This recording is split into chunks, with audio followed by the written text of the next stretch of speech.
کا خاص خیال رکھتے ہیں۔ موسمی تبدیلیوں سے محفوظ رکھنے کے لیے علیحدہ شیڈ تعمیر کرتے ہیں۔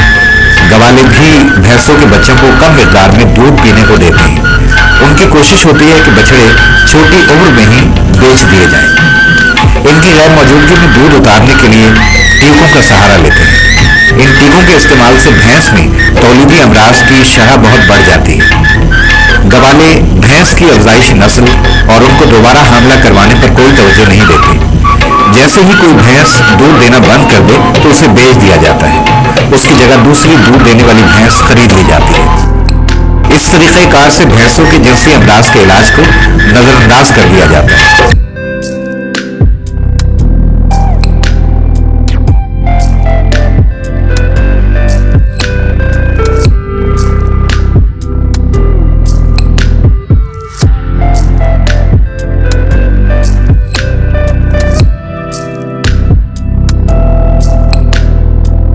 نگہداشت کس طرح کی جائے، اس کے لیے سرکاری فارموں پر جو تحقیق سے نتائج نکلتے ہیں ان سے استفادہ کرنا ہوگا۔ بھینسوں کی کل تعداد کا تقریباً 5% حصہ سرکاری فارموں، ملٹری ڈیری فارموں اور نجی فارموں پر پرورش پانے والی بھینسوں پر مشتمل ہے، جہاں پر جدید سائنسی طریقہ کار کے مطابق ان کی پرورش کی جاتی ہے۔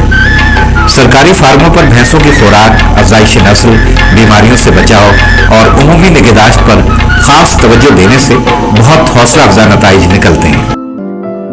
فارموں پر رکھی جانے والی بھینس تحقیقی مقاصد کے لیے استعمال کی جاتی ہے تاکہ یہ معلوم ہو سکے کہ ان کی پیداواری صلاحیت میں کتنا اضافہ ہو سکتا ہے۔ اس سلسلے میں مختلف تجربات کیے جاتے ہیں۔ سرکاری فارموں میں بھینسوں کی ملائی مصنوعی تخم ریزی سے کی جاتی ہے۔ مصنوعی نسل کشی کے لیے اعلیٰ صلاحیتوں کے مالک نروں کے مادہ تولید کو استعمال کیا جاتا ہے۔ مصنوعی نسل کشی سے افزائش نسل کے بہتر ریکارڈ اور جنسی امراض کی روک تھام کی جاتی ہے۔ سرکاری فارموں پر بھینسوں کی پیداواری صلاحیتوں کو مستقل بنیادوں پر بہتر بنانے کے لیے اچھی نسل کے سانڈوں کے انتخاب پر زیادہ توجہ دی جاتی ہے تاکہ نتائج توقع کے مطابق نکلیں۔ سانڈوں کے انتخاب کے لیے ان کی مادہ اولاد کے دودھ دینے کی صلاحیت کو پرکھا جاتا ہے۔ سرکاری فارموں پر بھینسوں کی غذائی ضروریات کو پورا کرنے کے لیے سستی، متوازن اور مکمل غذاؤں پر زور دیا جاتا ہے۔ یہ غذائیں ایسے اجزاء سے بنائی جاتی ہیں جو فالتو اور سستے ہوتے ہیں، جن سے مطلوبہ غذائیت پوری ہو جاتی ہے۔ زرعی صنعت کے فالتو اور اضافی اجزاء، فصلوں کی باقیات مثلاً پرالی، توری اور شیرے کو ان غذاؤں کی تیاری میں استعمال کیا جاتا ہے۔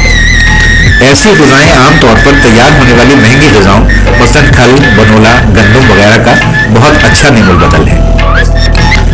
ان غذاؤں کو جانوروں کی خوراک میں استعمال کرنے سے بڑھوتری اور دودھ دینے کی صلاحیت پر کوئی مضر اثر نہیں پڑتا۔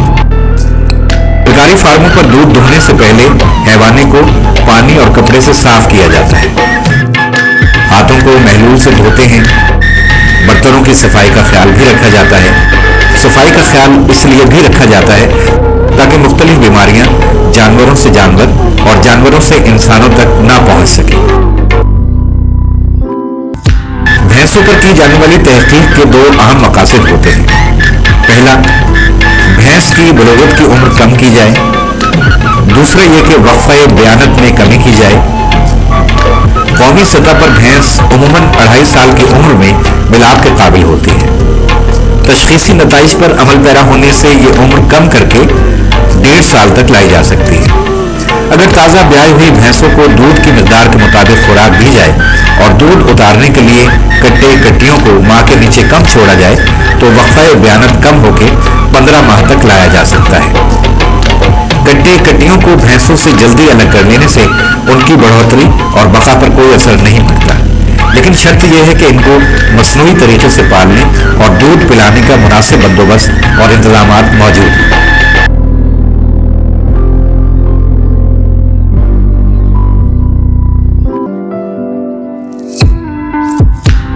سرکاری فارموں پر بھینسوں میں جنسی خواہش کے وقت کا پتہ چلانے کے لیے مخصوص طریقہ اختیار کیا جاتا ہے۔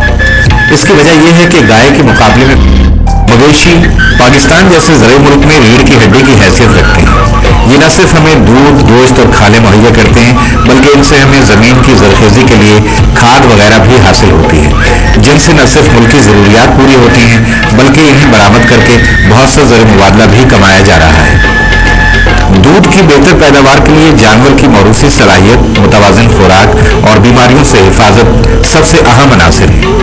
اچھی موروثی صلاحیت اور بہتر خوراک کا جانور پوری پیداوار صرف اسی صورت میں دے گا جب وہ مکمل طور پر تندرست اور صحت مند ہو۔ اس لیے یہ بہت ضروری ہے کہ جانور تندرست اور توانا رہیں تاکہ ہم ان سے فائدہ اٹھا سکیں۔ ایک اندازے کے مطابق جو دودھ ہر سال پیدا ہو رہا ہے، اس کی قیمت گندم اور کپاس جیسی اہم فصلوں کی قیمت سے بھی کہیں زیادہ ہے۔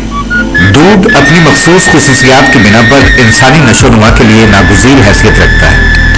دودھ میں موجود نشاستہ دار اجزاء یعنی کاربوہائیڈریٹس اور کیلشیم کے علاوہ لحمیات بھی جسمانی تندرستی کے لیے ضروری ہوتے ہیں، جو ہم گوشت سے حاصل کرتے ہیں۔ خوراک میں دودھ اور گوشت کی ضروریات کو پورا کرنے کے لیے انسان صدیوں سے مختلف جانور پال رہا ہے، جن میں بھینس کئی وجوہات کی بنا پر نمایاں مقام رکھتی ہے۔ ہمارے ملک میں دودھ اور گوشت کی ضروریات زیادہ تر بھینسوں سے پوری کی جاتی ہیں، لہٰذا ان کی پرورش اور نگہداشت پر خصوصی توجہ دینا بہت ضروری ہے۔ پاکستان میں دودھ کی کل پیداوار کا 75% حصہ بھینسوں سے حاصل ہوتا ہے۔ بھینس کے دودھ میں گائے کے دودھ کی نسبت چکنائی زیادہ ہوتی ہے۔ یہی وجہ ہے کہ لوگ بھینس کے دودھ کو پسند کرتے ہیں۔ ملک کی گوشت کی ضروریات کو پورا کرنے کے لیے دوسرے جانوروں کی نسبت بھینس کے گوشت کا حصہ زیادہ ہے۔